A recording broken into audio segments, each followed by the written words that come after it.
আজ আপনাদের সাথে শেয়ার করব আলুর দমের রেসিপি, কিভাবে বানালে পারফেক্ট ও খুবই মজাদার হয়। এবং এই আলুর তরকারিটা সব কিছু সাহায্যে খেতে পারবেন, ভাত, রুটি, মুড়ি সব কিছু দিয়েই খুবই ভালো লাগবে।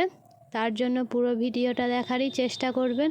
আশা করছি আপনাদের আলুর দমের রেসিপিটি খুবই ভালো লাগবে। আসসালামু আলাইকুম, সকলেই কেমন আছেন? আলহামদুলিল্লাহ সকলেই ভালো আছেন, সুস্থ আছেন। আমিও ভালো আছি, সুস্থ আছি। আলুর দম করার জন্য প্রথমেই কী করেছি, একটা আলুর 2 টুকরো করে কেটে নিয়েছি। তারপরে আলুটা খুব ভালো করে ভেজে নিতে হবে। তার জন্য কড়াইয়ে তেল দিয়ে আলুটাকে দিয়ে দিয়েছি। আলুটার মধ্যে দিয়ে দিয়েছি লবণ আর হলুদ গুঁড়ো দিয়ে আলুটাকে ভেজে নিয়েছি।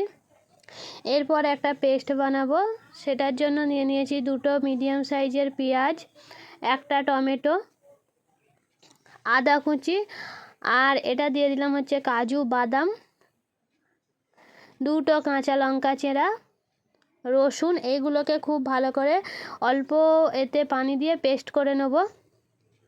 দেখতেই পেয়েছেন সবগুলো পেস্ট করে নিলাম। এরপরে আলুর দমটা রান্না করব, তার জন্য কড়াইয়ে দিয়ে দিলাম তেল। এরপরে তেলটা গরম হয়ে যেতে দিয়ে দিচ্ছি একটা তেজপাতা, কালো জিরে আর গোটা জিরে। এটা প্রথমে একটু 2 মিনিটের মতো নাড়াচাড়া করে নিতে হবে। এর থেকে একটা সুন্দর গন্ধ বার হবে। 2 মিনিটের মতো নাড়াচাড়ার পর আমি যেই পেস্টটা করে রেখেছিলাম সেই পেস্টটা এর মধ্যে দিয়ে খুব ভালো করে কিছুক্ষণ সময়ের মতো নাড়াচাড়া করে নেব, যতক্ষণ না এর থেকে তেলটা ছেড়ে যাচ্ছে। মশলা থেকে তেলটা ছেড়ে গিয়েছে। এরপর এতে মশলা অ্যাড করব, যেমন দিয়ে দিলাম 1 টেবিল চামচ লবণ, হলুদ গুঁড়ো, 1/2 টেবিল চামচ লঙ্কা গুঁড়ো দিয়ে এটাকেও খুব ভালো করে একটু নাড়াচাড়ার পর এতে সুন্দর যাতে রান্নাটার কালার হয় তার জন্য দিয়ে দিলাম কাশ্মীরি লঙ্কা গুঁড়ো। কাশ্মীরি লঙ্কা গুঁড়ো দিয়েও ভালো করে একটু নাড়াচাড়া করে নেব। কিছুক্ষণ 5 মিনিটের মতন সময় নিয়ে মশলাটাকে কষিয়ে নেব, অল্প করে পানি দিয়ে।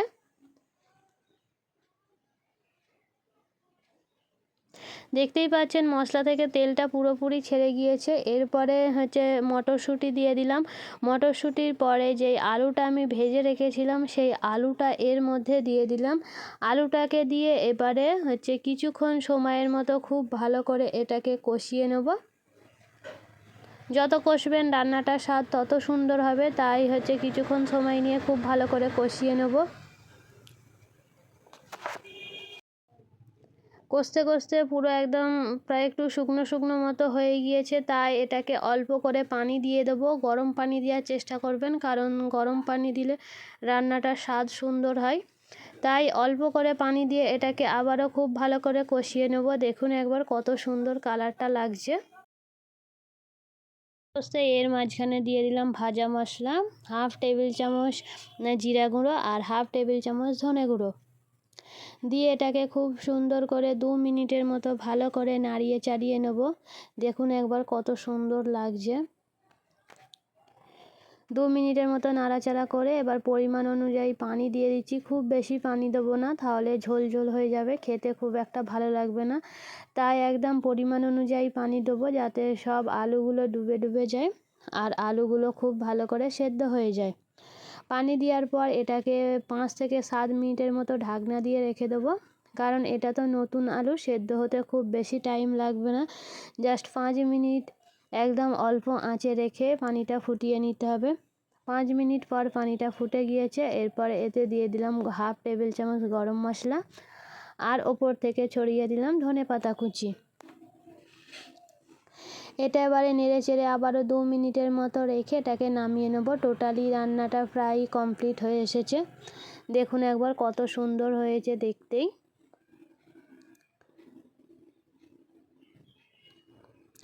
এটাকে এরপরে নামিয়ে নেব। আশা করছি এই ভিডিওটা আপনাদের খুবই ভালো লেগে থাকবে। আর যদি ভালো লেগে থাকে তাহলে অবশ্যই একটা লাইক দিয়ে দেবেন, আর চ্যানেলটাকে প্লিজ সাবস্ক্রাইব করে পাশে থাকবেন। কমেন্ট বক্সে অবশ্যই জানাবেন যে এই রেসিপিটা আপনাদের কেমন লেগেছে।